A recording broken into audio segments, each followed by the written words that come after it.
When this inquiry came in, I'll be honest, I nearly said no.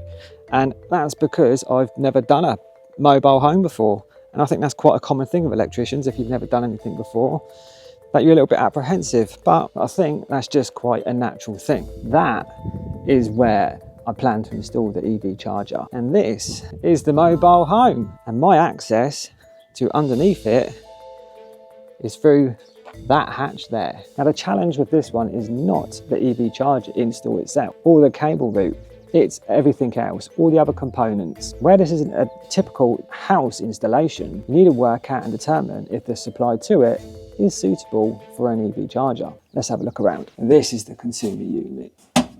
Wilex board, surge protection and RCBOs with spare ways. And this is where I need to get my cable through. Normally at a property you'd have a 100 amp main fuse cutout supply, but in this case we don't. All of these mobile homes, oh, that one's got a balcony up top, look at that, that's nice.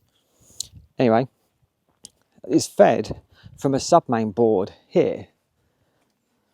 And inside here we have a 160 amp main switch. This big ducting here is where all of the supplies come in, and this big armoured here looks to me from experience to be a 240 4-core SWA cable, and the supply cable is going to each property. I'm not sure yet, but I might take this cover off and we'll have a look. I'm counting 3 air bricks along. There's an air brick just there, and we're going to put the charger below that composite bit there. So underneath the floor I need to find where the consumer unit is and ensure that behind that composite bit of wall, that the space behind it is clear for me to drill through and feed my cable. And I've never been underneath a mobile home before, and it's quite interesting. This may be more of a challenge than what I originally thought. I've never looked underneath a mobile home before, and it's really interesting to see how everything is connected up once it's in place. The waste pipes, the water supply and the electrical supply all run beneath the home.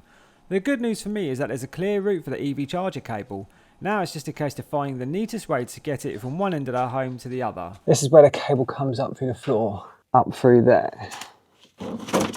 All these armoureds, they have the size of the cable written on the side.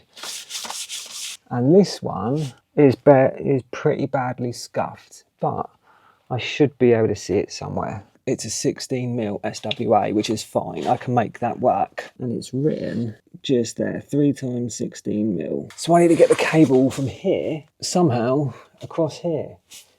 I have all these little gaps here, which should keep the cable suspended nicely. So let's find where the charger's going to go. The home's supported on these steel beams, and I can already see a few gaps that might give me a real nice route for the cable. If that works, it's going to make this installation much cleaner. I'm a little bit out of sorts with this one on what order to do things in. And I think the first thing I want to do is see if I can enlarge that hole where that trunking is to get my cable down. And then the rest of it, hopefully, will be a piece of cake. Maybe. This is one of those jobs when a customer has submitted photos and a video for me, so I never really know what I'm getting into until I turn up at the job. I don't have any spare trunking with me either, so I'm really hoping that I can get that hole drilled and enlarged. I think the next thing to do is to see if I can even get that cable from where the charger's going up to the consumer unit. This is where the Rumpo Tech comes dead in handy in environments like this, because it'd be a nightmare to roll my cable off here. So I can pop that down and just reel it off. Lovely.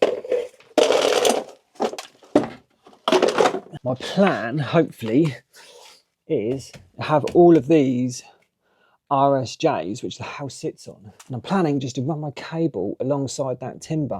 What I done was when I drilled that hole from above, I poked a little bit of cable down just to make it easy to find it, because I knew it was rather cluttered underneath here. There it is there, ready to go. That's as far as I can go with that. See if I can pull the cable up and if I've got enough on it.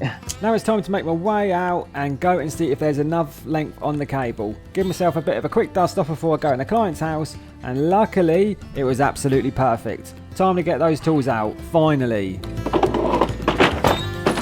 Before I get stuck into this job, I want to show you something that I find genuinely useful, and I think you will too.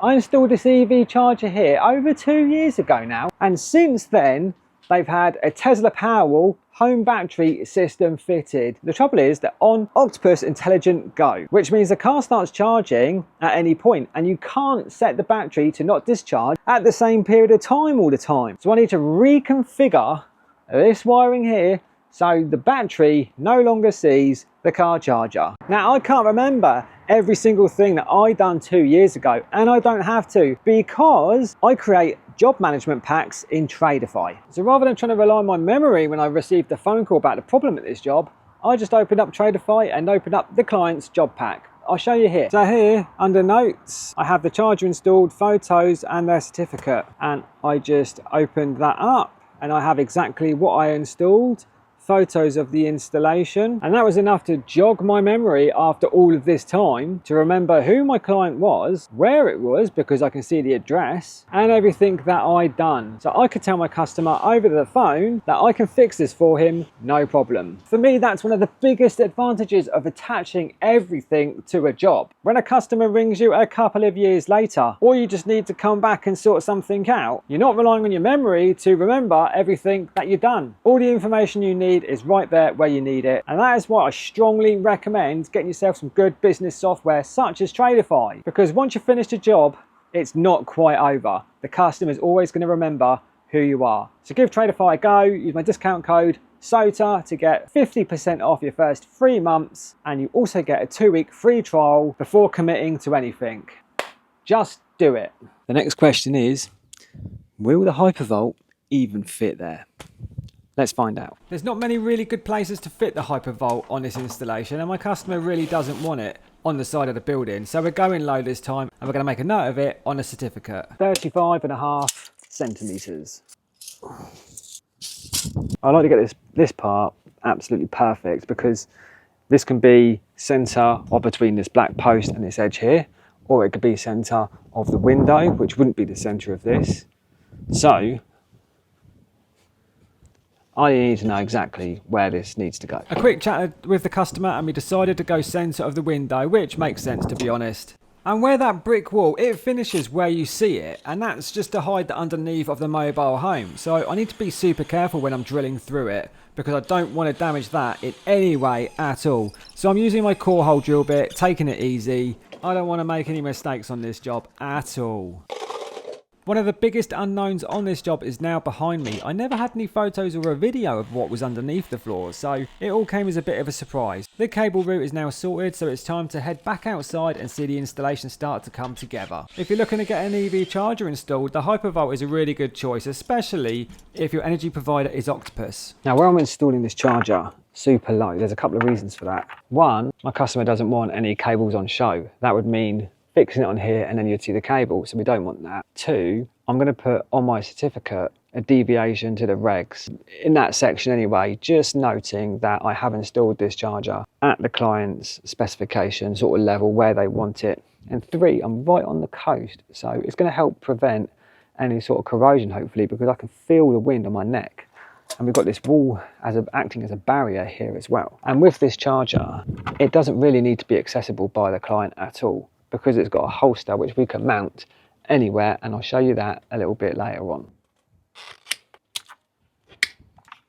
Today's colour is, if you hadn't guessed already, the space grey, which I think is going to go really nice with them composite panels, and also it's going to match the framework of the doors and windows.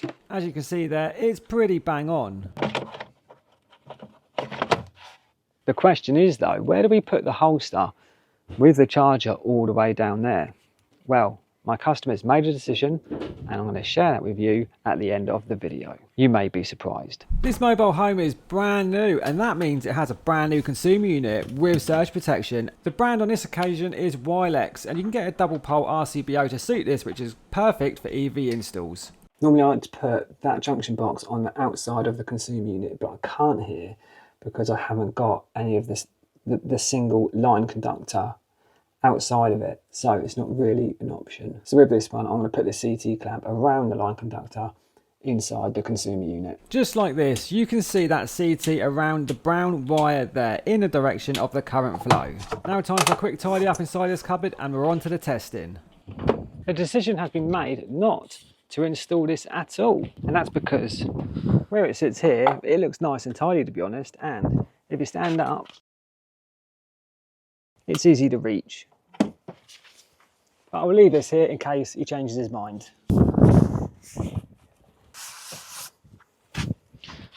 When I turned up this morning, I wasn't even sure if this job was even possible, but it's turned out to be one of the most interesting jobs that I've done in a little while. Subscribe to my channel.